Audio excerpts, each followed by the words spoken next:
अगले सीन में दिखाया जाता है कि हमारा एमसी बहुत डर रहा होता है क्योंकि वो लड़की कह ही जा रही होती है कि अपना हृदय बाहर निकालो, पर हमारा एमसी नहीं निकाल रहा होता है। उसके बाद हमारे एमसी का सीन दिखाया जाता है जो कि कह रहा होता है तुम्हें जल्दी किस बात की है, हम लोगों को शांत रहना चाहिए, ये एक बहुत ही अच्छी क्वालिटी है शांत रहने की।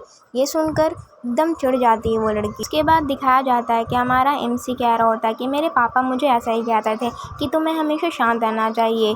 फिर वो लड़की को दिखाया जाता है जो कि बहुत ज़्यादा गुस्से में, उसकी आंख लाल हो रही होती है और उसकी तरफ बढ़ रही होती है। उसके बाद हमें उसी लड़की को दिखाया जाता है जो कि धीरे धीरे चलकर हमारी एमसी की ओर बढ़ रही होती है और कह रही होती है तो अच्छा तुम अपना हृदय बाहर नहीं निकालोगे, मैं तुम्हें अभी सबक सिखाती हूँ। उस लड़की को अपनी ओर आता देखकर हमारा एमसी डर जाता है और कहता है अच्छा रुको रुको, मैं अभी अपना हृदय बाहर निकालता हूँ। फिर हमारा एमसी को दिखाया जाता है और वो कह रहा होता है 1 2 डैजर। उसके बाद हमें बताया जा रहा होता है कि जो डैजर है वो एक फ्रैंक का हृदय है और इसमें कोई ख़ास स्पेशल स्किल नहीं है, ये बस एक नॉर्मल सा चाकू है। उसके बाद हमारे मेन लीड को दिखाया जाता है जो कि अपना डैजर लेके उस लड़की को कह रहा होता है टाड़ा। हमारे एमसी का डैजर देख के वो लड़की कहने लगती है क्या तुम एफ रैंक से हो। ये देखकर हमारा जो एमसी रहता है वो उस लड़की से कहने लगता है क्या तुम्हें चोट लगी है, क्या तुम्हें दर्द हो रहा है, क्या तुम्हें नर्स ऑफिस जाना है, अगर तुम्हें दर्द हो रहा है तो तुम नर्स ऑफिस जाओ।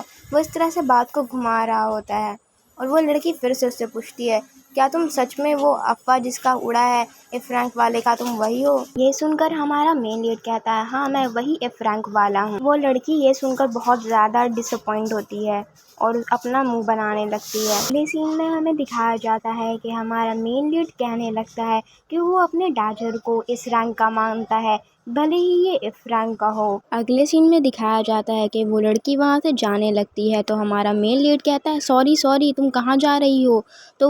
तो वो लड़की कहती है कि मुझे लगा था कि तुम कोई पावरफुल इंसान होगे लेकिन तुम तो बहुत कमज़ोर हो। अगले सीन में हमें दिखाया जाता है कि वो लड़की जाने लगती है तो हमारा मेन लीड कहता है कि तुमने ही तो कहा था हृदय दिखाने के लिए, अब जब मैंने हृदय दिखा दिया तो तुम इस तरह से डिसअपॉइंट नहीं हो सकती। वो लड़की हमारे मेन लीड की बात नहीं सुनती है तो हमारा मेन लीड कहता है कि अगर तुम इसी तरह से जाती रही तो मैं पीछे से तुम पर अटैक कर दूंगा और मैं तुम्हें वार्निंग दे रहा हूँ।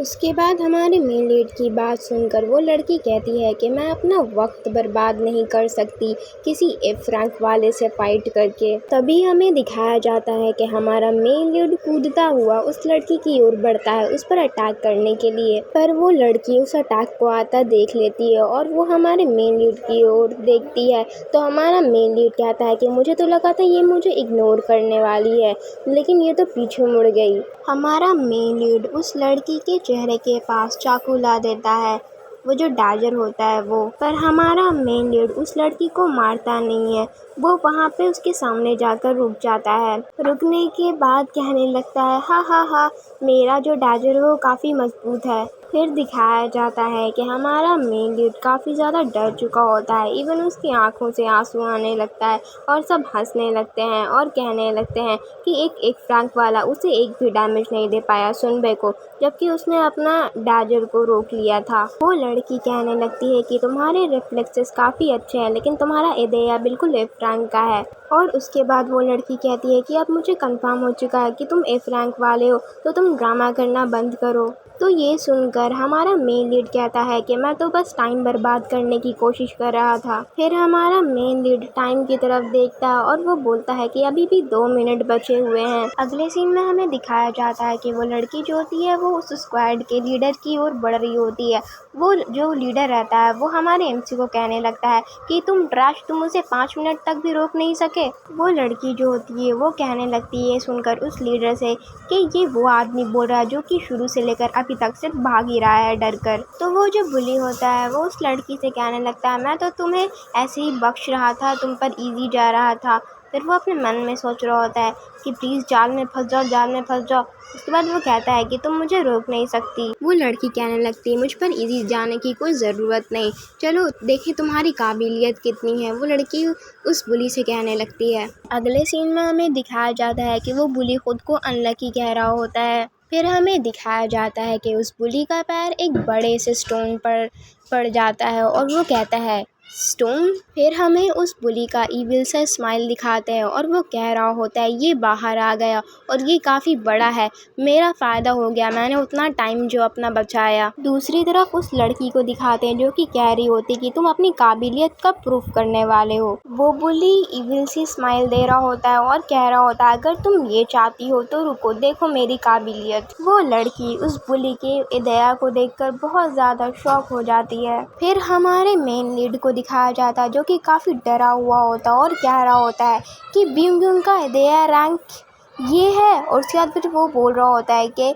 ये उतने वक्त अपने पावर को छुपा रहा था। फिर हमारे मेन लीड को दिखाया जाता है जो कि सुनबेनिम यानी कि वो लड़की जो होती है उसे कह रहा होता है कि ये बहुत डेंजरस है, तुम वहाँ मत जाओ। फिर उस बुली को दिखाया जाता है जो कि अपनी पावर यानी कि अपनी दया का इस्तेमाल कर रहा होता है और कह रहा होता है एक्स्ट्रा। फिर अगले सीन में हमें दिखाया जाता है कि वो बुली एक बहुत बड़े से स्टोन के ऊपर बैठा होता है और ये देखकर वो लड़की होती है वो काफ़ी ज़्यादा शॉक होती है और वो वहाँ पे बहुत ज़्यादा कूल लग रहा होता है। अगले सीन में हमें दिखाया जाता है उस बुली का पावर जो कि जिसका दया रैंक होता है बी, और हमें ये भी बताया जाता है कि वो किसी भी ऑब्जेक्ट को जो भी स्टक है उसे निकाल कर उसका इस्तेमाल कर सकता है वेपन के तौर पर। फिर हमें एक लड़की को दिखाया जाता है जो कि बोल रही होती है कि वो लड़की वो ठीक तो रहेगी ना।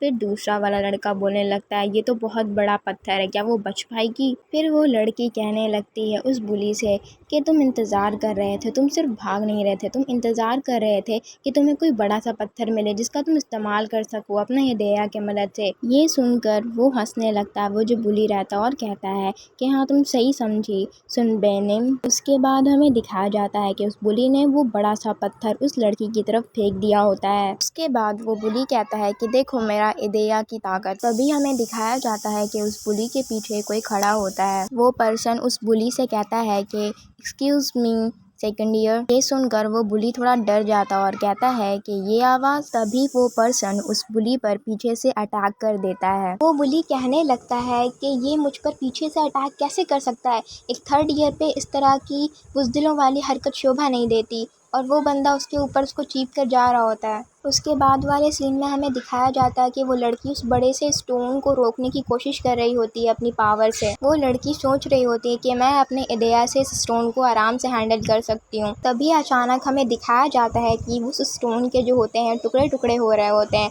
और वो लड़की चौंक कर उस स्टोन को टुकड़े टुकड़े होते हुए देख रही होती है। तभी हमें अगले सीन में दिखाया जाता है उसी लड़के को जो कि उस लड़की की टीम का लीडर होता है और उसी ने उस लड़की को उस स्टोन से बचाया होता है और उसी ने उस स्टोन को तोड़ा होता है। अगले सीन में वो लड़की को दिखाया जाता है वो बहुत ज़्यादा चिढ़ चुकी होती है और कह रही होती है कि ये मेरा चांस था, मेरी अपॉर्चुनिटी थी ताकि मैं अपने मेरिट को शो कर सकूं। फिर वो अपने लीडर से बोलने लगती है कि आप बीच में क्यों आए, आपने क्यों इंटरफियर किया स्क्वाड लीडर। वो जो स्क्वाड लीडर होता है वो कहने लगता है कि वो अटैक थोड़ा डेंजरस था और मेरी ड्यूटी है मेरे स्क्वाड मेंबर्स का हिफाजत करना, तो मैं अपनी ड्यूटी निभा रहा था। ये सुनकर वो लड़की और ज़्यादा चिढ़ जाती है और कहने लगती है कि तुम्हें ये लग रहा था कि मैं उस अटैक को हैंडल नहीं कर पाऊंगी। फिर वो लीडर कहता है नहीं ऐसा नहीं है, मुझे पता है तुम उस रॉक को हैंडल कर सकती थी। लेकिन वो आगे बोलने ही वाला होता है लेकिन तभी पीछे से वो बुली उस पर अटैक करने वाला होता है। तो वो बंदा कहने लगता है वो जो लीडर होता है कि तुम्हारी ऐसा करने की हिम्मत कैसे हुई। फिर हमें दिखाया जा रहा होता है कि वो बुली दूसरे वाले स्क्वाड के लीडर पर अटैक करने ही वाला होता है। तभी वो लीडर देख लेता है और कहता है कि मैं तुम्हें अभी पकड़ लूँगा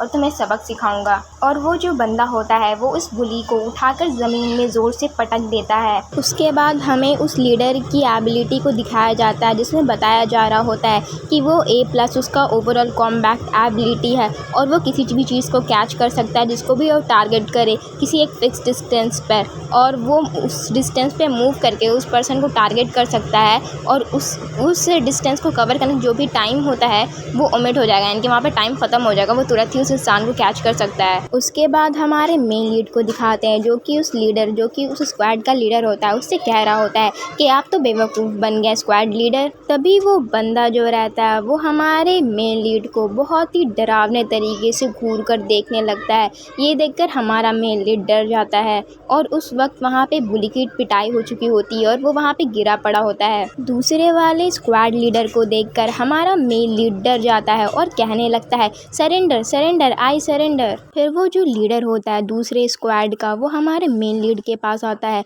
और कहने लगता है कि तुमने जुए को, यानी कि जुए उस लड़की का नाम होता है, उसे वार्न किया उस गाय के इवन अदेया को एक्टिवेट करने से पहले। और फिर वो बंदा हमारे मेन लीड से पूछने लगता है कि तुमने ऐसा कैसे किया। तो हमारा मेन लीड ये सुनकर ड्रामे करते हुए कहने लगता है कि मैंने तो बस ऐसे ही कह दिया था, आप तो बस ज़्यादा ही सोच रहे हो। ये सुनकर वो लीडर कहने लगता है कि तुम बहुत ही बुरे झूठे इंसान हो, तुमसे झूठ बोला नहीं जा रहा फिर भी तुम झूठ बोल रहे हो। ये सुनकर हमारा मेन लीड कहता है वेट वेट, मैं सरेंडर करता हूँ, पर मैंने तो सरेंडर कर दिया है ना। फिर वो जो दूसरे स्क्वाड का लीडर होता है वो कहने लगता है कि मैं तुम्हें पकड़ लूँगा और फिर वो हमारे मेन लीड को पकड़ लेता है अपनी पावर की मदद से। अगले सीन में हमें दिखाया जाता है कि उस पर्सन ने हमारे एमसी का कॉलर और उसकी हाथ दोनों को पकड़ रखा होता है। उसके बाद हमें दिखाया जाता है कि हमारे एमसी ने खुद को प्रोटेक्ट करने के लिए अपने इदया से अपने डाजर को समन कर लिया होता है।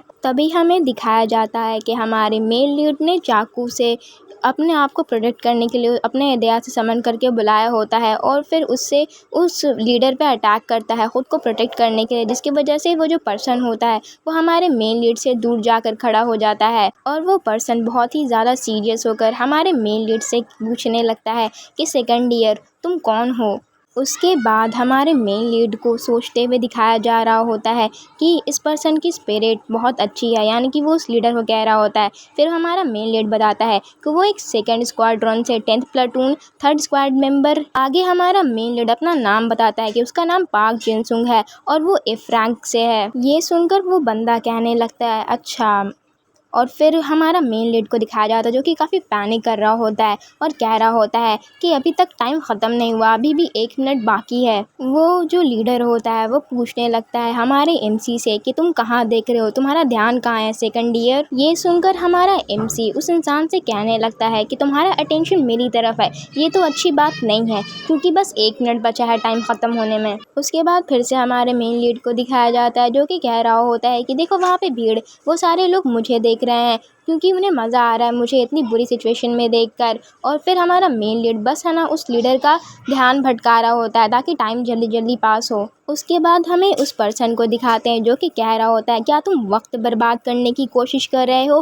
फिर वो आगे बोलता है कि मुझे इस तरह के लोग बिल्कुल पसंद नहीं है, मुझे ऐसे लोगों से नफरत है जो कि इस तरह की तरकीब इस्तेमाल करते हैं जीतने के लिए। अगले सीन में हमारे मेन लीड को दिखाया जाता है जो कि काफ़ी डरा हुआ होता है और कह रहा होता है कि तुम क्या चाहते हो कि मैं अकेले क्या करूं। और फिर वो खुद से ये भी कह रहा हो कि तुम मुझसे नफरत करते हो, ये कहना बहुत ज़्यादा नहीं हो गया। फिर वो जो लीडर रहता है वो कहता है कि तुम जीतने में कोई एफर्ट क्यों नहीं डालते। हमारा मेन लीड कहता है कि एफ़र्ट कैसा एफ़र्ट दूँ मैं तो बस एफ रैंक से हूँ, मैं कर ही क्या लूँगा। फिर ये बात जब सुनता है वो लीडर तो वो कहने लगता है कि मैं तुम्हें वार्निंग नहीं दे रहा हूँ, मैं तुम्हें एडवाइस कर रहा हूँ। तो ये सुनकर हमारा मेन लीड कहता है कि तुम्हारा मतलब क्या है। वो लीडर आगे बताने लगता है और हमारा एमसी बहुत ध्यान से उसकी बातों को सुन रहा होता है। वो कहता है कि यहाँ कहा जा रहा है कि ग्रैंड कॉम्पिटिशन में जो स्काउटर्स आए हैं वो उन स्टूडेंट को चूज़ करेंगे जो कि अच्छा नहीं परफॉर्म कर रहे हैं और जिनका स्किल बहुत ही कमज़ोर है। वो लीडर आगे बताता है कि जो स्टूडेंट कमज़ोर हैं और जिनका स्किल बहुत ही कम है उन स्टूडेंट को ट्रांसफ़र कर दिया जाएगा इस स्कूल से। फिर ये सुनकर हमारा मेन लीड सोचने लगता है कि ट्रांसफ़र, तो इसी वजह से मेरे होमरूम टीचर इतने ज़्यादा खुश थे और उनके चेहरे पे वो वाला एक्सप्रेशन था पहले। फिर ये सुनकर हमारा मेन लीड थोड़ा सा गुस्सा हो जाता है और कहता है, उसका नाम लेता है उस लीडर का, सुन बे नेम। तो लीडर कहता है बोलो। आगे हमारा मेन लीड कहने लगता है कि उसे ट्रांसफ़र नहीं करना। ये सुनकर वो पर्सन रहता है वो कहने लगता है तो ठीक से करो, यानी कि तुम ठीक से परफॉर्म करो। उसके बाद हमारे मेन लीड को काफ़ी सीरियस वाले रूप में दिखाते हैं और वो कहने लगता है कि अगर तुम मेरे अपॉइंट हो सुन बे नेम तो सुन लो कि मुझे नहीं पता कि तुम्हारा हाल क्या होगा इसके बाद, यानी कि इस फाइट के बाद। और मुझे ये भी नहीं पता कि तुम ठीक रहोगे भी या नहीं। फिर हमारे मेन लीड को दिखाया जाता है जो कि बहुत ही ज़्यादा ऑसम लग रहा होता है और बहुत ही ज़्यादा ख़तरनाक लग रहा होता है। उसकी आंखें लाल हुई भी होती हैं और वो अपना इदेया एक्टिवेट कर रहा होता है। पूरे जगह सीन जो होता है वो लाल लाल पूरा हो जाता है और हमारे मेन लीड को दिखाते हैं कि उसके चेहरे पे भी अजीब तरह से जो नसें होती है उसके निशान आ गया होता है। और फिर हमको दिखाया जाता है कि डाजर इदेया रैंक F, जिसका ओवरऑल कॉम्बैट एबिलिटी भी F है और ये एक ऑर्डिनरी डाजर है जिसके पास कोई स्पेशल स्किल नहीं है। उसके बाद दिखाया जाता है हमारे मेन लीड का फेस जो कि बहुत ही ज़्यादा ख़तरनाक तरीके से हंस रहा होता है। और दूसरी तरफ हमें इंटरफेस में दिखाया जाता है कि उसमें बताया जा रहा होता है कि उसकी फ़िज़िकल एबिलिटी जो है वो बढ़ गई है 3 गुना ज़्यादा जितना उसकी पहले थी। उसके बाद फिर हमें दिखाया जाता है कि जो वाइटल पॉइंट यानी कि जो कमज़ोर पॉइंट होते हैं अपने अपोनेंट का, उसका पता चल जाता है हमारे मेन लीड को। और फिर आगे बताया जा रहा होता है कि तुम्हारा जो इफ़ेक्टिव रूट है, जिस तरीके से तुम अपने अपोनेंट को डिस्ट्रॉय कर सकते हो, उस चीज़ की करंट एबिलिटीज़ वो भी एक्टिवेट हो गई है तुम्हारी।